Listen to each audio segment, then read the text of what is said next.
what's going on? It's Tom McGivern, licensed real estate associate broker with Signature Premier Properties.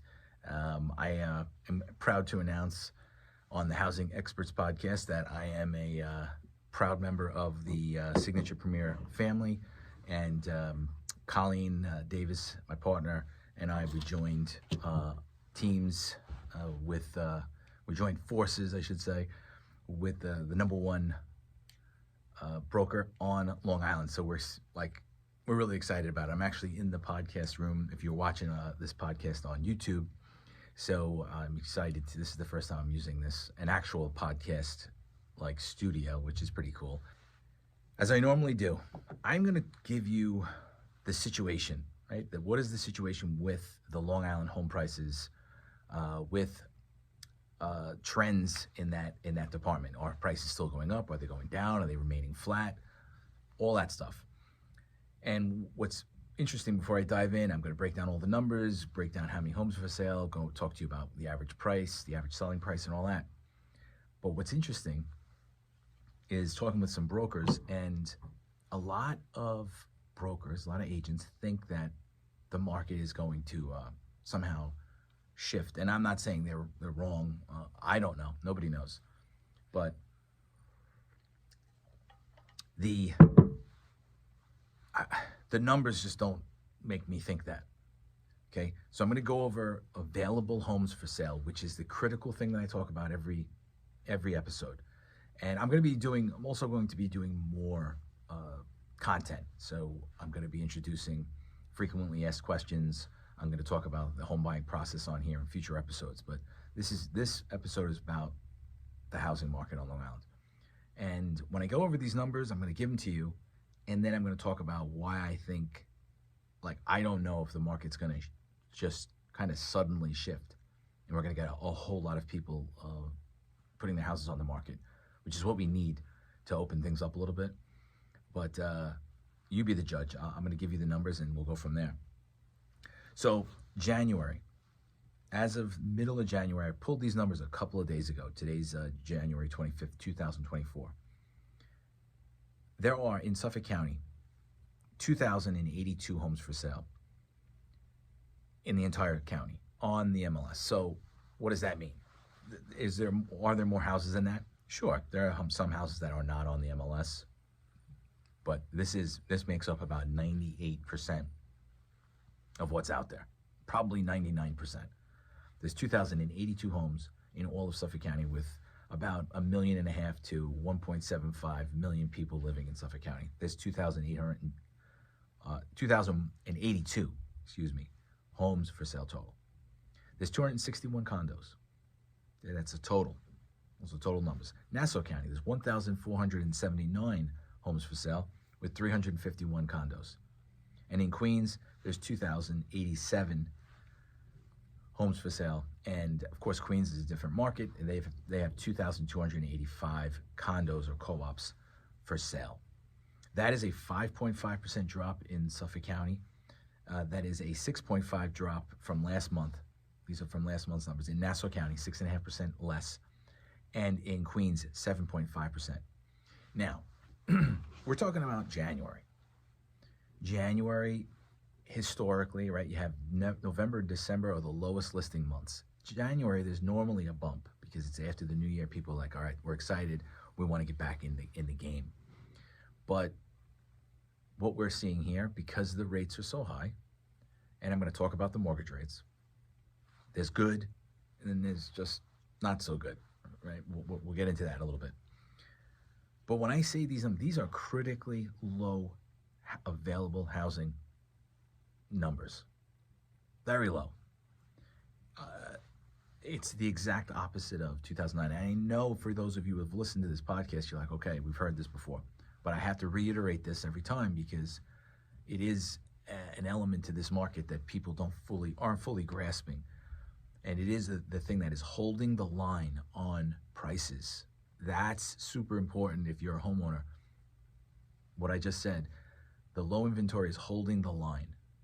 And once this stuff kind of opens up, and it'll open up over time, and the market hopefully will adjust.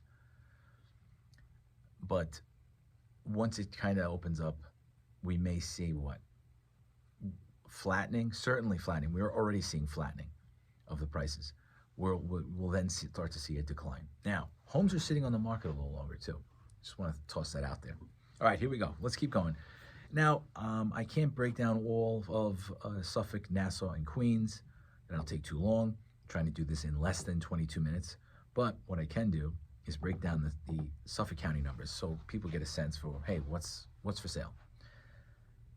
Less than $300,000. These are homes only, not condos and whatnot. In Suffolk County, there are 53 houses. 53 houses less than 300 grand for sale. A lot of those several of those are probably mobile homes, things like that. So single family homes is probably about, I'm guessing, I should have maybe run that number, but there's probably around 200 homes for sale in all of Suffolk County, less than 300,000. Between 300 and 500,000, there's 307 homes for sale. Between 500 and 750, that's kind of like, again, I would say this is the bread and butter of our market, although the average selling price is at the top of this range. There's 636 homes for sale. Now, a freeze frame on that, because I just want to let you know, like, these numbers, there's between 750 and a million, there's 328, and over $1 million, there's 760 homes for sale. That's the largest grouping of available inventory, is over $1 million. That's interesting, right? Hold that thought. When I say this, 636 homes, if you're a buyer looking for a house, that gives you an idea of, hey, what is available to you to go look at. And if you're a seller, that's your competition, straight up. Because of the inventory is so low, make no mistake, there are certain buyers, profile buyers. They only want to buy in a certain school district or a certain area or whatever. They grew up there. Whatever the reasons are, there are those areas that there are those buyers. However, many buyers, especially now, they are shopping multiple school districts, I mean, you name it. They're like, hey, if I got to buy a house in Riverhead, I'm going to go buy a house in Riverhead. Especially renters too. They're doing what they have to do to find a place to lay their hat to live. So these are critically low numbers. Now, the over $1 million I mentioned, hold that thought. To me, that's telling, because people who own a home over $1 million, they're probably savvy in some way, right? Savvier than the average person at money management, earning money, making money, whatever. Okay. It's interesting that they're putting their homes on the market in larger numbers. Why? Because they understand the ebbs and flows of buy low, sell high, okay, or capitalize on the market. And I've talked to a few investors that own a lot of property, and I'm saying this to you, you know who you are if you're listening. I personally think, hey, you own a lot of property, why not liquidate when the market's high? You can sell. I know you're earning good income from rents, but this is a perfect opportunity for you to do what? To cash out. Now, I understand that the regular homeowner, let's freeze frame there, because I'm talking about investors. Investors, you have properties, you could sell them for premium dollar. Homeowners, you could sell your home for a premium dollar. But we're in that quandary where people own a home, they also own a 3% mortgage rate, and many would need to buy another house. And if you're not paying cash for it, and you have to, let's say you're trying to do an upgrade or down, whatever it is, but you need to get a mortgage, that's where the halt is. And I've said this before, in a normal market where we have maybe 4,000 or 5,000 homes for sale, or 6,000 or 7,000 homes for sale, that's like it'll be like a flood right now, right? But that was 2019. Okay, and I'm going to compare some of these numbers to 2019, but we're in a very, very, very low inventory because people don't want to give up their 3% mortgage for a 7% mortgage. Today's rate, 6.95%. Okay, a few months ago, in October, it was 7.62%. A few months before that, it was in the 8s. So it's moved in the right direction. That's a little snippet on the mortgage rates. Stealing my thunder a little bit too early, but I want to talk more about that dynamic. Let's move on. The decline in inventory, it's seasonal, okay? Like I was saying, we usually see lower inventory in these months. That's normal, but this is seasonal and then some, because we're already in critically low inventory numbers. Let's go to contracts. Let's see how the market's moving now. We had 804 homes go into contract in December 2023. These are the numbers I just gave you with like January, what's going on, available inventory. Now this is the recap on December, the month prior. 804 went to contract. In December 2022, 919 went to contract. What does that mean? That means we have an 11% drop from last year in home selling, people getting their home sold. So that's another, see, to me, that's a red flag that lets me know when an agent's telling me, oh, I think the market's going to pick up. We're going to see a lot more listings April, March and April, things like that. And again, I don't want to say that I'm right or they're wrong. I'm just saying, I don't know about that. These numbers are not telling me this. And this is why I do this podcast. So let's compare that to December 2019, pre-COVID, a normal year. There were 1,190 homes that went into contract in that month, December 2019. That was pre-COVID. That's 23. We're now 23% less than that. So yeah, it's seasonality and then some. People are just not putting their homes on the market. And we're not selling them. Homes are sitting a little bit longer too. I don't know if I pulled days on market. I'll have to see in my notes if I did or not. I apologize if I didn't. But the average selling price, this is always something that people want to focus on. The average selling price, and these are houses, condos. This is overall for all of Suffolk County. Again, these are all numbers from the MLS, the one key MLS. $710,848. Month to month, that's pretty even. I think last month was around $711,000. This month, $710,848. That's the average selling price in Suffolk County. The average year-over-year comparison, 2022 in December, the average selling price was $673,658. So $674,000. Now, that is we're basically seeing a 5.23% increase in price since then. What does that mean, Tom? This means that because of the low inventory, because there's still multiple offers on many homes, and the multiple offers may take a price reduction right now. You're a homeowner, you got a 4-bedroom, 2.5 bath, colonial, in-ground pool, whatever, and you're thinking, hey, I want to sell my house for $869. I want over $850,000. Let's do $869. Okay. Realtor runs the numbers. It's kind of close, and even as a real estate agent, I'm in this game 17 years in this profession, and I've dedicated myself to knowing the numbers. And I can tell you, there are times when I sit with a homeowner and I'm like, we can give it a shot. I mean, because the market's so low. I've seen houses that I never thought would, I see these prices, some of these sale prices, and I'm like, that sold for $600. Something I saw the other day. It was like a high ranch somewhere. Looked, inside beaten up, but I sold for $630,000. To me, as a real estate agent, I go, wow, that's a lot of money.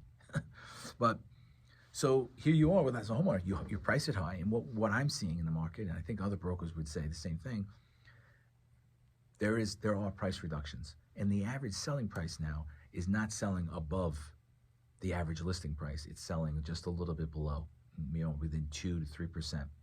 And maybe even a little bit more from the original listing price, which is super important to pay attention to.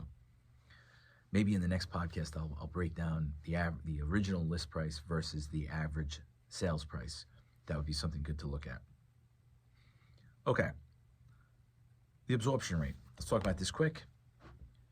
We have 2.9 months of inventory. What does that mean, Tom? The absorption rate. I go over this every month. It's the month's supplies of available homes for sale. Now, with that, if I freeze frame, go back to 2009, that number was 19 months, 21 months. Okay, it was an entirely different market. If the inventory has a 6 months or more supply, or if it's over 6 months, it's considered a buyer's market. If it's below 6 months, it's considered a seller's market. That means the velocity of sales is keeping in line and we're selling off inventory. So this 2.9 months means, hey, within 3 months, if no homes came on the market at the current rate of sales, right, 804 went into contract, okay, there's 2,082, the entire market, we would have no listings in less than or about 2.9 months. Hopefully that sinks in. It's low. Now this number has been going up. Okay, about a year ago it was 1.7 months. So we're moving in that direction, but it's like a train. Train doesn't stop on a dime. It takes a long time for a train to slow down. Let's compare 2022, December 2022, year over year. It was 3 months.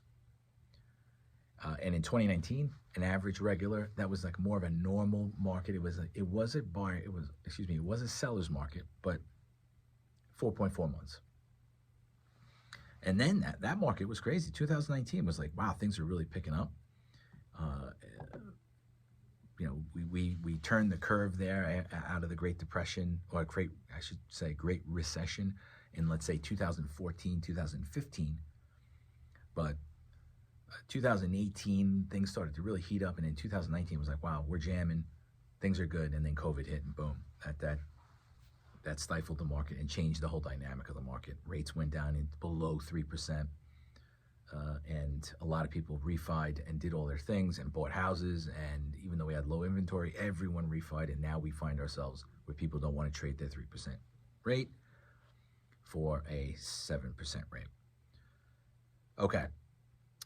The market, bottom line, the market's very stable, and it's the average, okay?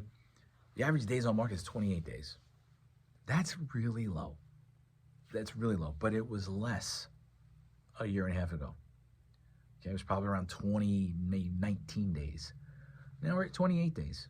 Back in 2015 or 2009, 10, 11, 12, 13, 14, 15, all those years, that was one of the things that me as a real estate agent, I would go and sit down with somebody and say, hey, the average days on market for the MLS, the average realtor, is 111 days or 130 days. 130 days.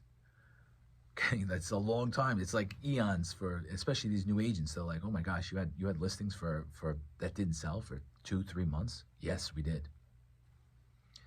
But I would sit down with homeowners, and one of my stats that I brought up myself was that my days on market was 59. And, it was half the average, because what I do, I meet with those sellers, I sit down and I go over, hey, what are the events? Basically, I'm there to prove to them, hey, why should you hire me? That was one of the reasons. And then I would say, this is how I do things. And I would talk about my marketing plan. And I will still do that. But days on market, it's not even a thing. The days on market right now, I'm just tracking it because it's going to show us if the market's slowing down a little bit. And it is. Barely, but it kind of is. Let's look at new listings and closed listings. These are the overall new listings that came out in December. 1,200 listings came out.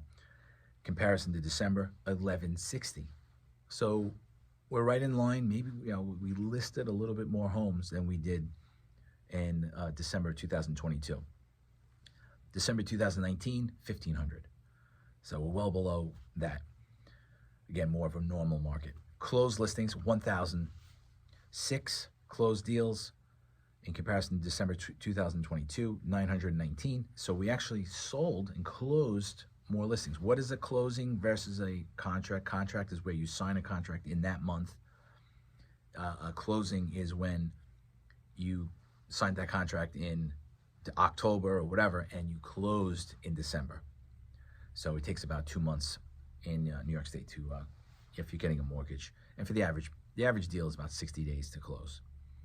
That's where you get your title, your title work, your survey, your mortgage approval, all that stuff.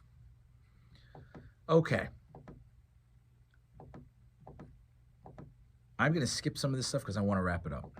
If you are a real estate investor, I always say this, you want to make sure that you're working with an agent who is going to provide you with an ARV, an after repair value that is accurate and reflects the value of your product.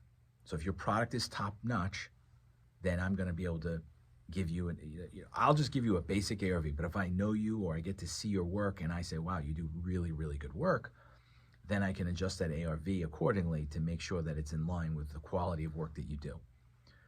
So your quality of work has to be grade A, great, to get that bump in that extra bump in price.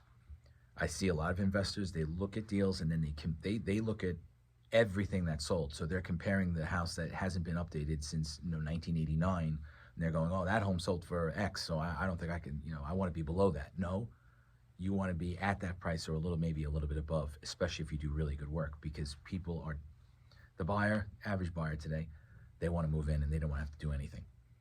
So that it brings an extra value, and then add on the low inventory. You're good to go.